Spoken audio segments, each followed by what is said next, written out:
I am the Tofu Golem. Please enjoy the video. You start by confirming the song is legally available as a file. Apple Music streams are protected, so you need a purchased or MP3 copy. Once confirmed, import the file into iTunes or the Music app and mark the exact start and end time for a 30-second ringtone.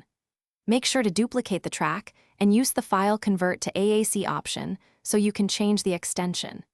This prepares a short, editable audio file you can turn into a ringtone. Once you have the trim duplicate, you convert it to AAC so it becomes an M4A file that preserves quality while allowing ringtone use. Next, change the file extension from M4A to M4R. This tells iOS it's a ringtone. Make sure your system shows extensions so you can rename safely.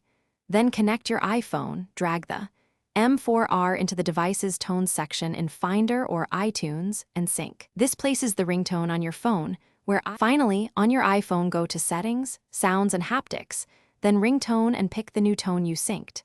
If it doesn't appear, make sure the file was under 30 seconds, not DRM protected, and resync tones. A quick restart often fixes visibility issues. If syncing fails, use GarageBand on the iPhone to import the audio and export as a ringtone directly.